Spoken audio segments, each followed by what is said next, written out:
E69 news కి స్వాగతం. ముందుగా ముఖ్యాంశాలు. నేడు రైతులకు శుభవార్త తెలపనున్న ప్రధాని మోదీ.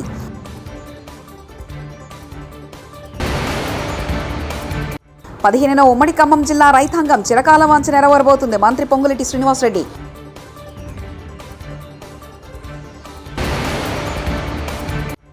కొట్టుకుపోయిన తుంగభద్ర డ్యామ్ గేట్ వారంతా అప్రమత్తంగా ఉండాలి. మంత్రి నిమ్మల.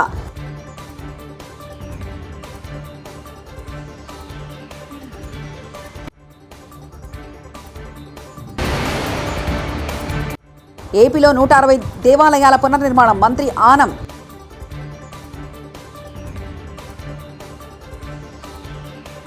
ప్రధానమంత్రి నరేంద్ర మోదీ నేడు ఆగస్టు 11న రైతులకు శుభవార్త చెప్పనున్నారు. ఢిల్లీలోని ఇండియన్ అగ్రికల్చర్ రీసెర్చ్ ఇన్స్టిట్యూట్లో అధిక దిగుబడినిచ్చే 109 రకాల పంటల వంగడాలను ప్రధాని మోదీ విడుదల చేయనున్నారు. 109 రకాల వంగడాలలో 61 పంటల్లో 34 క్షేత్ర పంటలు, 27 ఉద్యాన పంటలు ఉన్నాయని పీఎంఓ శనివారం విడుదల చేసిన ప్రకటనలో తెలిపింది. పొలాల్లో పండే పంటలలో మినుము, నూనె గింజలు, చిక్కుడు, చెరుకు, పత్తితో సహా ఇతర పంటలు ఉన్నాయని చెప్పింది.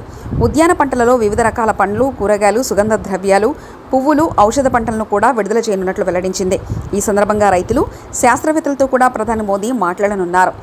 ఖమ్మం జిల్లాలోని వైరాలో మంత్రులు ఉత్తమ్ కుమార్ రెడ్డి, పొంగులేటి శ్రీనివాసరెడ్డి పర్యటించారు. ఈ సందర్భంగా మీడియాతో మాట్లాడారు. మంత్రి పొంగులేటి శ్రీనివాసరెడ్డి మాట్లాడుతూ ఉమ్మడి ఖమ్మం జిల్లా రైతాంగం చిరకాల వాంఛ ఈ నెల 15న నెరవేరుతుందన్నారు. గోదావరి నీటిని కృష్ణా పరిహార ప్రాంతానికి తీసుకొచ్చే సీతారామ ప్రాజెక్టును ముఖ్యమంత్రి రేవంత్ రెడ్డి ప్రారంభించబోతున్నారని ప్రకటించారు. విజయవాడలోని అంబేద్కర్ సామాజిక న్యాయ మహాశిల్పంపై జరిగిన దాడి రాజ్యాంగ నిర్మాతకు అవమానంగా అభివర్ణిస్తూ పి గన్నవరంలో ఇన్ఛార్జ్ జిల్లా పరిషత్ చైర్మన్ విప్పర్తి వేణుగోపాలరావు గారు, దళిత సంఘాలు, వైఎస్ఆర్సీపీ నాయకులు కొవ్వొత్తుల ర్యాలీ నిర్వహించడం జరిగింది. ఆంధ్రప్రదేశ్ దేవాదాయ శాఖ మంత్రిగా సచివాలయంలో ఆనం రామనారాయణ రెడ్డి బాధ్యతలు స్వీకరించారు. బ్లాక్ 2లోని తన ఛాంబర్లో పూజలు చేశారు. ఈ సందర్భంగా వేద పండితులు ఆయనకు ఆశీర్వచనాలు ఇచ్చారు. ఏపీలో 160 దేవాలయాలను పునర్నిర్మించడానికి నిర్ణయించినట్లు మంత్రి ఆనం రామనారాయణ రెడ్డి పేర్కొన్నారు. సీఎం చంద్రబాబు ఆదేశంతో కృష్ణా గోదావరి సంగమం వద్ద జలహారతి తిరిగి కొనసాగించాలని నిర్ణయం తీసుకున్నట్లు చెప్పారు. ఈనాడు సుపరిపాలన వైపు ఆంధ్రప్రదేశ్ రాష్ట్ర ప్రభుత్వం ఎన్డీఏ కూటమి నాయకత్వంలో తెలుగుదేశం పార్టీ జాతీయ అధ్యక్షుడు, రాష్ట్ర ముఖ్యమంత్రిగా శ్రీ నారా చంద్రబాబు నాయుడు గారి నాయకత్వంలో ఈరోజు పరిపాలన ముందుకు సాగుతుంది. మేనిఫెస్టోలో ఇచ్చిన ప్రణాళికల మేరకు పనిచేస్తూ భక్తులకి అలాగే భగవంతుని యొక్క ఆస్తులకు రక్షకులుగా పనిచేయడానికి మేము ఎప్పుడు సంసిద్ధులుగా ఉంటామని చెప్పడం ఈరోజు నా మొదటి బాధ్యత, నా కర్తవ్యం. గత ప్రభుత్వ పాలనలో తిరుమల నుండి ఉత్తరాంధ్రలో ఉన్నటువంటి అరసవిల్లి వరకు దేవుడు ఆస్తులను కూడా వదలని పరిస్థితులు అనేకం మీడియాలో మీరే ప్రచురించారు, మీరే అందరికీ చెప్పడం కూడా జరిగింది. ప్రభుత్వం కూడా ఎప్పటికప్పుడు నివేదికలు తెప్పించుకోవాల్సిన అవసరం ఉన్నా గత ప్రభుత్వం నిర్లక్ష్యం చేసింది. ఇప్పుడు మేము వచ్చినప్పటి నుంచి చిన్న వార్త వచ్చినా దాని మీద నివేదిక తీసుకుంటూ ఉన్నాం. ఆ నివేదిక ఆధారంగా అధికారులను సరిచేసుకుంటూ పాలనను ముందుకు తీసుకుపోతూ ఉన్నాం. ప్రజాగళం, యువగళం ద్వారా వచ్చిన అనేక వినతుల్ని కూడా స్వీకరించి మా యొక్క శాఖ ద్వారా వాటిని సరిచేసుకుంటూ ముందుకు పోయేటువంటి కార్యక్రమంలో ఇవాళ దేవాదాయ శాఖ పనిచేస్తుంది. తిరుపతి ఆలయాలనే కాకుండా విడిపోయిన ఆంధ్రప్రదేశ్లో భద్రాచలం తెలంగాణ ప్రాంతానికి వెళ్ళాక మన ప్రాంతంలో శ్రీరామనవమి ఉత్సవాలకి రాముని యొక్క ఆశీస్సులు కావాలని చెప్పి ఆనాడు ఆలోచన చేసినటువంటి ముఖ్యమంత్రిగా చంద్రబాబు నాయుడు గారు కడప జిల్లాలో ఉన్నటువంటి ఒంటిమిట్ట ప్రాంతాన్ని ఎంపిక చేసి అది తిరుమల తిరుపతి దేవస్థానం యొక్క ఆలయాల అభివృద్ధిలోనే దీన్ని కూడా చేర్చి అభివృద్ధి చేయడం జరుగుతుంది. త్వరలోనే దేవాదాయ శాఖ కూడా అటువంటి పుణ్యక్షేత్రాలన్నింటినీ ఒకసారి పరిశీలన చేసి ఎక్కడైనా ఇంకా సరిచేయవలసినవి ఏమైనా ఉన్నా వాటన్నిటినీ కూడా సరిచేస్తూ పవిత్రతకి ఎలాంటి భంగం కలగకుండా వాటిని మరింత ముందుకు తీసుకువెళ్ళే కార్యక్రమం చేయడం జరుగుతుంది. ఎంతటి వారినైనా వదిలిపెట్టడం జరగదు అనే దానికి మీకు తార్కాణం ఈవోలు, చిన్న చిన్న అధికారులే కాదు, ఇటీవల నిరంతరం మీడియాలోనే వచ్చినటువంటి పేర్లు, ప్రతిపక్షంలో ఉన్నటువంటి కొందరు పార్లమెంటు సభ్యులు, కొందరు ప్రతిపక్ష పార్టీ నాయకులు మా దేవాదాయ శాఖలోని ఒక అధికారిని కలిసి చేసినటువంటి అనేక విషయాలు ఇది బాహాటంగా బహిర్గతం అవ్వడం, వాటన్నిటి మీద ఎంక్వైరీ క్షుణ్ణంగా ఇవాళ విజిలెన్స్ ఎంక్వైరీ జరుగుతూ ఉంది. విజిలెన్స్ ఎంక్వైరీ నివేదిక వచ్చి ప్రభుత్వం ఒక నిర్ణయం తీసుకునేలోగా వారిని కూడా సస్పెండ్ చేయడం జరిగింది. కాబట్టి ఎక్కడ తప్పు జరిగినా సరిచేసుకుంటూ ముందుకు పోవాలి అనేదే మా ప్రభుత్వం యొక్క లక్ష్యం. మా ఆలోచన కూడా అదే. అధికారులందరినీ చిన్నదానికి పెద్దదానికి సస్పెండ్ చేస్తారా, వాళ్ళ మీద యాక్షన్ తీసుకుంటారా అంటే మరి కాలానుగుణంగా వచ్చినటువంటి చట్టాల పరంగా 160 దేవాలయాలని పునర్నిర్మాణం చేయడానికి ఇప్పుడు నిర్ణయం తీసుకున్నాం.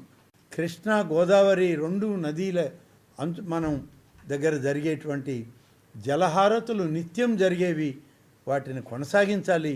అదే పవిత్రతతో మరి అనేక వేల మంది ఆ ప్రాంతాలకు వచ్చేటువంటి యాత్రికులకు అలాగే పర్యాటకులకు ఒక ఉత్సాహభరితమైన ఆధ్యాత్మికపరమైన ఈ యొక్క జ్యోతుల్ని వెలిగించండి అని చెప్పి ముఖ్యమంత్రి గారు ఆదేశాలు ఇచ్చారు.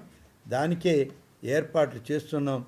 భద్రాచలం డివిజన్ పరిధిలోని కొత్తపల్లి గిరిజన ఆశ్రమ పాఠశాలలో 8వ తరగతి చదువుతున్న విద్యార్థి మరణానికి కారణమైన పాఠశాల హెచ్ఎంతో పాటు సరైన పరిశీలన చేయలేనటువంటి జిల్లా అధికారిని డీడీలను తక్షణమే సస్పెండ్ చేయాలని పీడీఎస్యు భద్రాద్రి కొత్తగూడెం జిల్లా కార్యదర్శి కంపాటి పృథ్వీ, భద్రాచలం డివిజన్ కార్యదర్శి మునిగల శివప్రసాద్ ప్రెస్ మీట్లో డిమాండ్ చేశారు. ఈ సందర్భంగా వారు మాట్లాడుతూ 4 విద్యార్థులు ఎటువంటి సమాచారం లేకుండా ఆశ్రమ పాఠశాల నుంచి బయటకు ఎలా వచ్చారని వారు ప్రశ్నించారు. విద్యార్థులు బయటకు వెళ్లిన కొన్ని గంటల పాటు గుర్తించకుండా, పరిశీలన చేయకుండా నిర్లక్ష్యంగా పాఠశాల ప్రధానోపాధ్యాయుడు నరసింహరావు ఉండడం మూలంగానే ఇలాంటి దుర్ఘటన జరిగి విద్యార్థి మరణానికి కారణమైందని వారు అన్నారు. గుర్తించి వార్డెన్ని సస్పెండ్ చేస్తామని చెప్పేసి ప్రెస్ నోట్ రిలీజ్ చేయడం జరిగింది. వార్డెన్కి ఎటువంటి సంబంధం లేనటువంటి విషయం ఇది. వార్డెన్ ఆశ్రమ పాఠశాలలో వార్డెన్ పోస్టు లేదు. హెచ్ఎంఐ పూర్తి బాధ్యత దీనికి వహించాలి. సహకారంగా అక్కడ ఉన్నటువంటి టీచర్ని కానీ పీటీని కానీ అట్లాగే సంబంధించినటువంటి ఉన్న టీచర్స్నే ఒక 2 సంవత్సరాలు నియమిస్తూ వార్డెన్గా కొనసాగిస్తారు. దాంట్లో భాగంగా ఈరోజు వార్డెనే బాధ్యత అని చెప్పేసి బాధ్యతను గుర్తించి వార్డెన్ని సస్పెండ్ చేయడం చాలా దారుణమైనటువంటి విషయం. ప్రధాన ఉపాధ్యాయులుగా ఉన్నటువంటి గతంలో పనిచేసినటువంటి ఏటీడీఓ నరసింహరావు గారు కానీ ఇప్పుడు హెచ్ఎంగా పనిచేస్తున్న నరసింహరావుని సోకాజ్ నోటీసులు ఇచ్చి చేతులు దులుపుకునే పరిస్థితి ఈరోజు ఐటీడీ ఆఫీసు వాళ్ళు చేశారు. కాబట్టి దీనికి పీడీఎస్ తీవ్రంగా ఖండిస్తూ ఉంది. ఎందుకనంటే వార్డెన్కి ఎటువంటి సంబంధం లేనటువంటి విషయం. వార్డెన్ అక్కడే ఉండి చూసుకోవాల్సిన బాధ్యత ఉన్నప్పటికీ కూడా పూర్తి బాధ్యత వహించాల్సింది పీజీహెచ్ఎం అక్కడ ఉన్నటువంటి నరసింహరావు గారు మేము లీవ్లో ఉన్నామని చెప్పేసి చెప్తా ఉన్నారు. 2వ తారీఖు మేము జాయిన్ అయ్యని చెప్పేసి చెప్తా ఉన్నారు. ఇప్పుడున్నటువంటి డీడీ గారు ఎవరైతే ఉన్నారో గతంలో మొన్నటిదాకా ఏటీడీఓ పనిచేసినటువంటి ఆ కృతజ్ఞతతో ఈరోజు ఆయన్ని తప్పించే ప్రయత్నం చేస్తూ ఉన్నారు. డీడీ గారు భద్రాచలం సంబంధించినటువంటి ఇక్కడికి పోస్టింగ్ ఆసిఫాబాద్ నుంచి వచ్చిన దగ్గర నుంచి భద్రాచలం జిల్లాలో ఉన్నటువంటి ఆశ్రమ పాఠశాలల్లో ఎక్కడ ఇన్సిడెంట్ జరిగితే అక్కడికి వెళ్ళడం జరుగుతుంది తప్ప జనరల్ విజిట్ మాత్రం చేసే పరిస్థితి లేదు. జనరల్ విజిట్ చేయకపోగా ఇన్సిడెంట్ జరిగినప్పుడు మాత్రం ఎవరినో ఒకరిని బలి చేస్తూ వారిని ఎవరైతే ముడుపులు అందిస్తారో వారిని మాత్రం అధికారులు పక్కదోర పట్టించి వాళ్ళని సస్పెండ్ చేసి సోకాజ్ నోటీసులు ఇచ్చి చేతులు దుప్పుకునే పరిస్థితి కనబడతా ఉంది. హాస్టల్ వార్డెన్కి సంబంధించిన కానీ హెచ్ఎంసీకి మొత్తం కూడా డైరెక్ట్ నేను ఉన్నానని చెప్పేసి కూడా చెప్పే పరిస్థితి ఈరోజు భద్రాచలం ఐటీడీ ఆఫీస్కి చేసినటువంటి దుర్మార్గమైన పరిస్థితి కనబడతా ఉంది. కాబట్టి ఏటీడీఓ గారు సంబంధించిన గతంలో పనిచేసినటువంటి ఇప్పుడు పనిచేసినటువంటి అశోక్ గారు కానీ అట్లాగే సంబంధించినటువంటి హెచ్ఎం నరసింహరావు గారిని సస్పెండ్ చేయాలని చెప్పేసి మనం డిమాండ్ చేస్తూ ఉన్నాం. డీడీగా పనిచేస్తున్నటువంటి మనమ్మ గారు ఇప్పటికే అధికారుల మొత్తాన్ని కూడా తప్పుదోవ పట్టిస్తూ ఉన్నారు. ఖచ్చితంగా జిల్లా కలెక్టర్ గారు స్పందించాలి. ఏటీడీఓని అట్లాగే సంబంధించినటువంటి హెచ్ఎంని డీడీని 3 మీద యాక్షన్ తీసుకోవాలని చెప్పేసి మేము డిమాండ్ చేస్తా ఉన్నాం. దాంతోపాటు హాస్టల్ విద్యార్థులకు సంబంధించినటువంటి తల్లిదండ్రులకి ఖచ్చితంగా ఒక ఉద్యోగం కల్పించాలని చెప్పేసి ఆ కుటుంబానికి న్యాయం చేయాలని చెప్పేసి పీడీఎస్ డిమాండ్ చేస్తూ ఉంది. ఇప్పుడు సస్పెండ్ చేసినటువంటి వార్డెన్ని ఖచ్చితంగా బేసికంగా మళ్ళీ విధుల్లోకి తీసుకోవాలని చెప్పేసి కూడా పీడీఎస్ డిమాండ్ చేస్తూ ఉంది.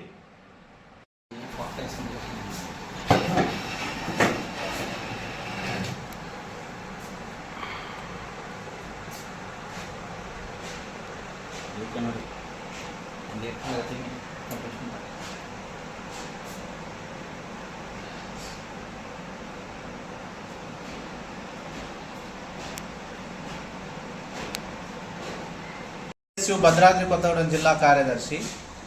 కొత్తపల్లి గిరిజన ఆశ్రమ పాఠశాలలో జరిగినటువంటి విద్యార్థి మరణానికి నైతిక బాధ్యతను వహిస్తూ డీడీ గారు అదేవిధంగా ఏటీడీఓ గారు నైతిక బాధ్యతను వహించాలి.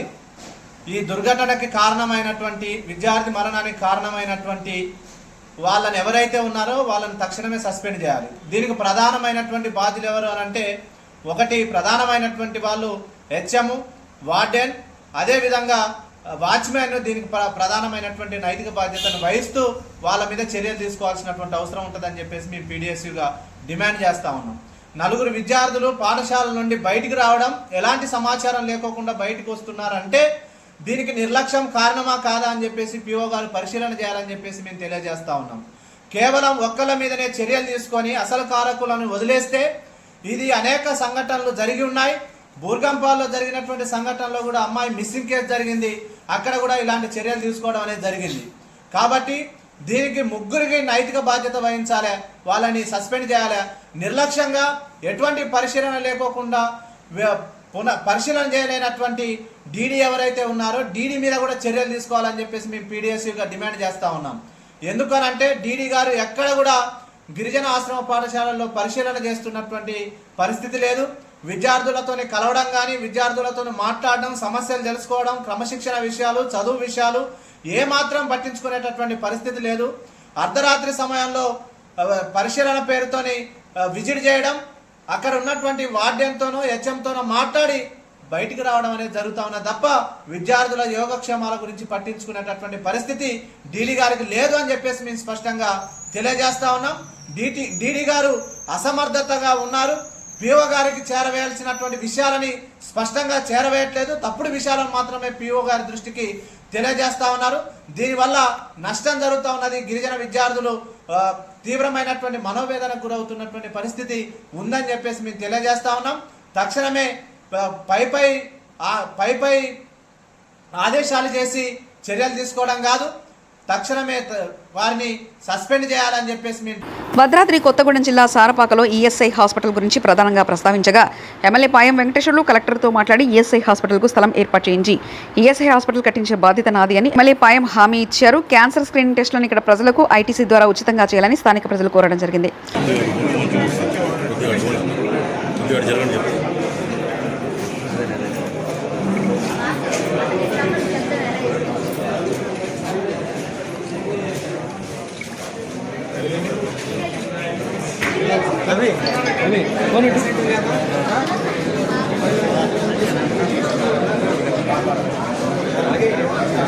ఓకే చేయరా, ఓకే చేసినా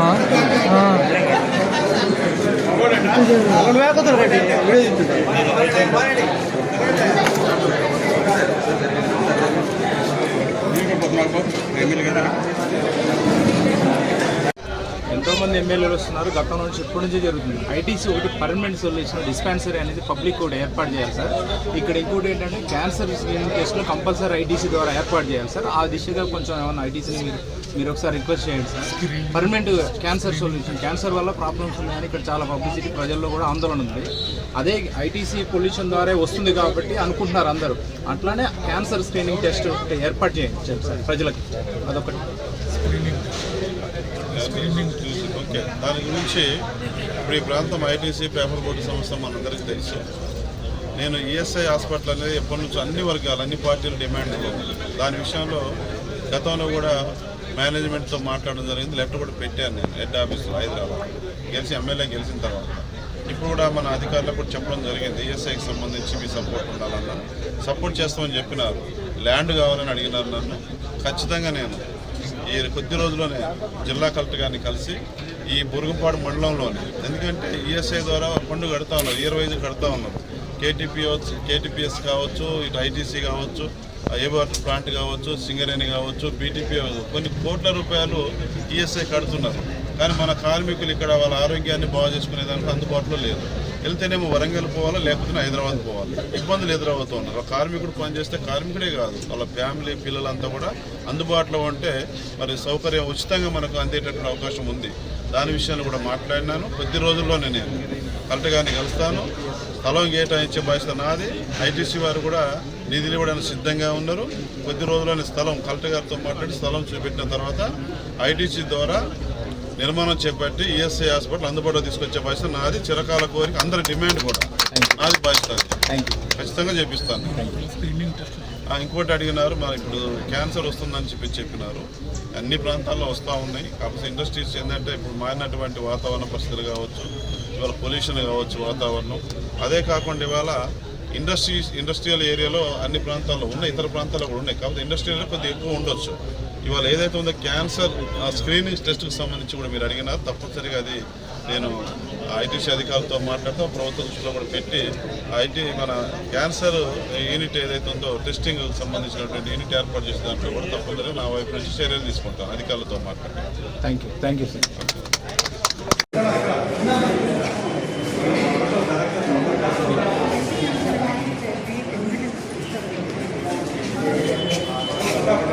భద్రాద్రి కొత్తగూడెం జిల్లా బొరకంపాడు మండలం మోరంపల్లి బంజర జింకలగూడెం దగ్గర ఉన్న సీతారామ ప్రాజెక్టు కాలువ ఒడ్డుపైన ఉన్న మట్టిని అక్రమంగా తరలిస్తున్న మట్టి మాఫియా.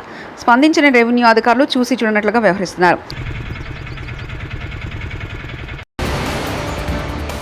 నేడు రైతులకు శుభవార్త తెలపనున్న ప్రధాని మోదీ.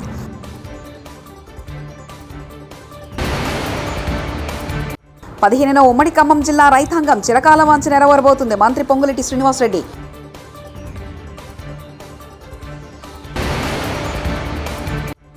కొట్టుకుపోయిన తుంగభద్ర డ్యామ్ గేట్, వారంతా అప్రమత్తంగా ఉండాలి. మంత్రి నిమ్మల.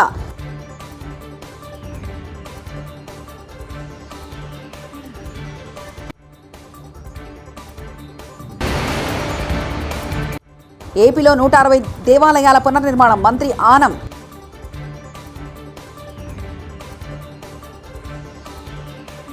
ఈ 69 న్యూస్ ఇంతటితో సమాప్తం. కీప్ వాచింగ్ ఈ 69 న్యూస్.